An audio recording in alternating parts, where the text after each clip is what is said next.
Welcome back to Chokitable Media. Since the last time that the conversation or allegation between Bobrisky and the very dark man connecting them to the Falanas came up last week, don't forget that there was also an investigative panel set up by the National Assembly, the House of Representatives to be specific, over this same matter. Chief Falana himself, anyway, he said they shouldn't call him chief because it's not a chief. So Baba Falana himself hasn't said a word, and nobody has seen him at all in the media. But yesterday, he appeared on the program of Sheung Okimbaloye at the channel's television, and he said a lot with big dramas and stuff. He blew his own trumpets, and he talked a lot, and I would like you to listen to the video. It's pretty long, but it will be the best for you to listen to it yourself and know what the Papa said, the SAN, the Senior Advocate of Nigeria. But why am I bringing this to you? I want you to listen to the opinion of people, because the court of law is there. They will have the court of public opinion. So I want you to listen to the court of public opinion over this matter. What are people saying about this? Do you think they are right in their own conclusion? And do you think Baba and Falana and Falana's group or law firm is also right on the level they want to take the matter to? I want you to draw your own conclusion. Let me give you some comments from the social media, what the people are saying. I'll give you a couple of them and I will leave you to watch the video yourself. And there was this reaction also from VDM himself. He said something about it, giving his own reaction to what Baba said. Chief Femi Falana or the SAN. With me here, I have Mr. Mashon. Mr. Mashon said, in one of his comments, he said, the only person that defamed your name is Bob. Go and arrest or sue him to court instead of moving your anger on VDM. With due respect, sir, you are also corrupt. I'm not the one saying this because Baba don't sue me for this, because somebody wrote this on the media, and I want people to bring up their own opinion, come with their own judgment, and that's why I'm reading this to you. So it's a shame. No one is talking about the corruption Mr. Falana mentioned concerning the refinery. Almost all the commentators on this platform are focused on, I think this guy is talking about VDM and Bobrisky matter. And actually, it was the first question asked by Sheung to the SAN, and that's why it's like that. I think you should know. Falana is too big. Somebody wrote, George Bono, he wrote, he said, Falana is too big and cannot be roped into such nonsense, but Bobrisky started it and said all the nonsense in the tape, allegedly. Christian also wrote, he said VDM was right in any way. Another person also wrote, Okolo also wrote, he said, Mr. Respected Falana, serve Bobrisky letter, not VDM. Another person wrote, he said, why are they not angry with Bobrisky for calling their names? So then this man, Mr. Mason, also at Mr. Mason, somebody replying Mr. Mason, he said, he is not answering the direct question. You can even see that is stating that there is a VIP section in the prison trying to defend Bob. That means a lot. That means a lot of things is behind the scene. This guy wrote, he said, a different answer for different question. Oga, go straight to the point. I am confused though. I stand with VDM. Baba Falana, is Bob the VIP in Nigeria? All your speech shows that you are in Bob's side. You go explain tire. You are a great man, but on this VDM matter, I beg, free am, or we go forget say you be great man. Honestly, this man, his son and daughter are causing nuisance. The old man is talking in circle. And the last one I will bring to you, so that I will not make this video to be too long. Is this Falana is just like VDM. He fight injustice, and with VDM's apology, I feel like they won't continue with the lawsuit. That's just it. So I want you to put your own opinion as well, and I want you to watch the video so that at least we will know where you stand, and we will know if you think Baba Falana himself is right, or the Falana and Falana themselves, they are right. Thank you for watching, and thank you for listening. We're all looking for justice. We're all fighting for justice. And without justice, I don't think things will be all right in anywhere we live. Justice should be the pillar of any organization, a country, or a home. Let's be just.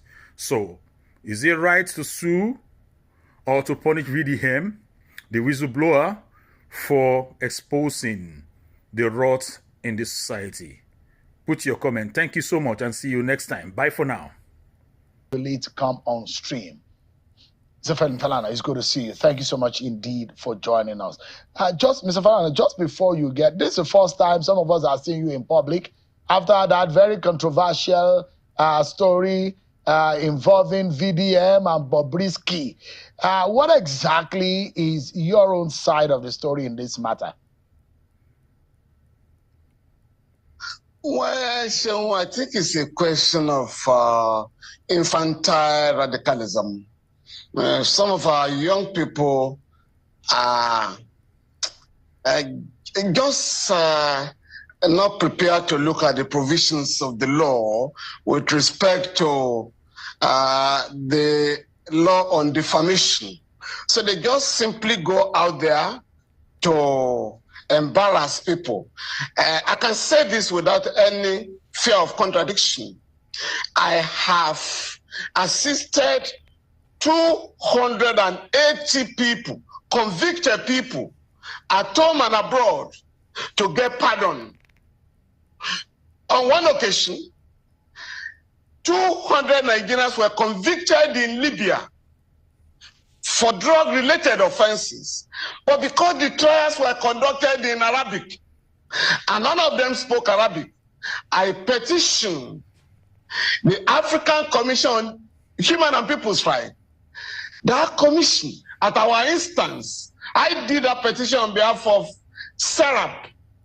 At our instance, the commission issued a provisional order, like an injunction, restraining the government of Libya from executing the Nigerians. I think Abike Dabiri was then the chair of the Diaspora Committee of the House of Reps. That committee had appealed to the federal government in vain. But based on our intervention, the court issued an order, and we wrote to, 2 months later, President Gaddafi, the late Muammar Gaddafi, became the chair of the African Union.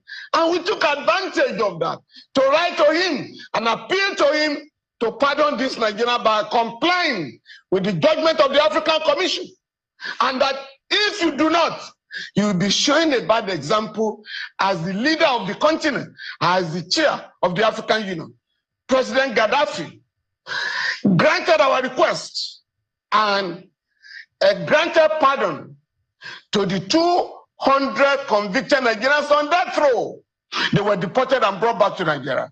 On another occasion, and this was 2015, we appealed to General Muhammadu Buhari, 70 soldiers and a general who was demoted to the rank of a colonel had fought the terrorists, but they didn't have adequate equipment. Mr. President, since you set up a presidential arms procurement panel, which had confirmed those who looted the huge sums, over $2 billion, earmarked for procurement of arms, please, can you grant pardon to these guys who were illegally convicted and sentenced? The 70 soldiers were sentenced to death. General Ennington Ransom Kuti was demoted to the rank of a colonel and also jailed for 6 months. We got the Army Council to quash his conviction for 6 months, and we now appeal to President Buhari to pardon him. Happily, his rank has since been restored. He has retired now as a brigadier general, while we are pursuing the demand for payment of the rights, I mean the entitlement, outstanding salaries and allowances of the 70 soldiers. So I can go on and on. I mean, you recall in 1991, 12 young people under 17 were illegally sentenced to death, convicted of armed robbery, and sentenced to death in Lagos by an armed robbery tribunal. Again, we stopped there. We rushed to the court to stop their execution. And when a civilian government came on board in 1992, we appealed to you, the late Chief Michael Todola, as the governor of Lagos State, to pardon these young people. They were pardoned. And so we already have a list of about 280 people. On no occasion, in none of these cases, has our law firm demanded for or received a dime, a kobo, from anybody who has been granted pardon. Mr. Falana, I was therefore flabbergasted. Yeah. So that there are those who will say, did Bobrisky actually reached out to you? Did Bobrisky speak or directly or indirectly to you? If that is not the case or not the case, what are you doing? You've written a letter seeking a retraction of it. No. But what are you doing to establish your innocence in what has been an allegation on this matter? No, Seun. Bobrisky never spoke to me. I have never met him. I do not know him from Adam. He was alleged to have spoken to my son, Falana Vows. Yes, my son said this guy was appealing to people for assistance and called my son, I think on May 4, thereabout this year. Please, can you give me 3 million naira to be placed in a special part of the prison? We'll call it the VIP section. And my son asking, are you calling me under the authorization of the superintendent of prisons? He said, no, please. Don't call me again. I'm unable to assist you to bribe the prison authorities. And be very careful, since you're already in jail for an offense. Please, if you are going to come in next time, you either do it through the superintendent or you write a letter endorsed by the prison authorities. And that was the last. Somebody now said he listened to a tape somewhere and went out to lampoon and rather defame me by saying the guy had spoken to me. Of course, we are going to examine the call logs. And my son has also said, this was the guy who originated a call to me. My son has never negotiated fees on behalf of anybody. On the contrary, my 3 children normally refer people who need assistance to me, and not those. In fact, my wife was asking our kids recently, why are you always sending people who are not able to pay our fees? Next time we are going to be charging you. So this is the position. Now what I'm going to do, I have resisted the temptation shown to file a criminal complaint because I'm leading a team of lawyers in West Africa campaigning for decriminalization of freedom of expression. We have succeeded. This campaign is being coordinated by the Media Foundation for West Africa, of which I'm a member of the board. We have succeeded in getting Liberia, Ghana, and Sierra Leone to decriminalize freedom of expression. We are still appealing to other countries in the region to ensure that we respect freedom of expression. But that is not a license for defaming people, for blackmailing people. Once, and what we are saying, if you are defamed, In the words of the late Justice Olatawura, in the case of Otawankwo and the state, if you are defamed by anybody, please go out there and sue for libel, where you put your own character in issue. In this case, we are not going to file a criminal complaint. We will not be pushed to do that. I'm currently defending a couple of journalists who are standing trial, either under the Cyber Crimes Act or under criminal libel. But what we are going to do is to embark on civil proceedings with a view to restoring our integrity, my own name and that of my son, so that nobody will simply rush to the social media to defame any Nigerian. We want to make an example. In this case, we have asked for a retraction and an apology rendered to us. And that is not too much. And if we don't have a retraction, an apology acceptable to us, accepted by us, we are certainly going to initiate civil proceedings in the High Court. Yeah, Mr. Falana, because this is actually not, I mean, I'm saying for the sake of the public who have not seen or heard from you in this matter, who have the benefit of hearing your own side of the story. And that's why I brought it up. But I know how painful this could be, especially if you have built a reputation over the years. Now, the question here. Yeah, the question, quickly, Mr. Falana, because of the main subject for which I invited you. I'd like you to touch on the fundamentals, aside the defamation or the libelous angle to this matter. Is the alleged corruption involved in our correctional service or with the EFCC about the withdrawal of the money laundering case dependent on a possible inducement? Just in about 60 seconds, Mr. Falana, so that we can get to the substantive matter for which we are here. So, I'm a former inmate of the correctional centers in the country. I also do prison work. I've exposed the rot in the prisons more than any Nigerian. On one occasion, I did the report, revealed that between 2005 and 2006, and I have a government report to this effect, that 197 people convicted of drug trafficking in the Federal High Court in Ikoyi, convicted and sentenced to prison terms without any option of fine, never made it to any prison in Nigeria. Never. When I petitioned the authorities, I think they declared them wanted. Only one was found. The rest went back to the trade. I'm still pursuing this matter. Secondly, everybody who has been to the prison, either as an inmate, an awaiting trial person, or a convict, knows that in every correctional center in Nigeria, there is a VIP section. It is called the White House. It's for big people. It's for big men and women.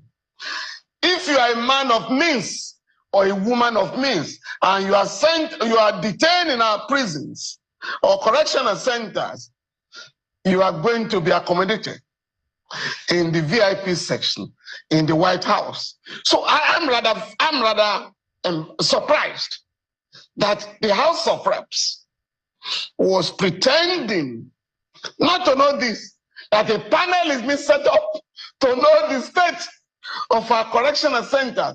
But the Correctional Services Act of 2019 has made adequate provisions for checking the excesses of prison officials. I've just done a letter to the Honorable Minister of Interior, who is doing a marvelous job in that Ministry of Interior. I wrote to him a couple of weeks ago, Honorable Minister, by virtue of Section 21 of the Correctional Services Act, there shall be prison visitors visitors to go to visit our correctional centers on a regular basis and write reports, recommend what the government should do to address problems in our correctional center. And the minister has called me to assure me that the appointments will be carried out as soon as possible. So for me, if we have prison visitors going to the correctional centers on a regular basis, independent people, public officers, judges, members of the National Assembly Body of the Nigerian Bar Association, as provided by the law, if they carry out their statutory duties, our country will not be exposed from time to time with respect to the management of correctional center. Nigeria has the lowest number of convicts in the world, having regards to our population, because the correctional center are now reserved for the wretched of the earth, the poor, the underprivileged, or the masses of our people. A big man or a big woman does not stay. I mean, it's difficult to ask a big man to go to the prison, even when they are charged. Even when a former governor, a former minister is charged with diverting billions of naira, you simply ask him to go to a correctional center for 2 days, awaiting the arguments on application for bail. So that's what is going on. It's only the poor that are railroaded to jail in Nigeria. Àti àsìkò a máa yí padà, àbáyé náà kọ́. Bàbá wa wà nípò kan tó ṣe pàtàkì, bàbá wà nípò àtàtà.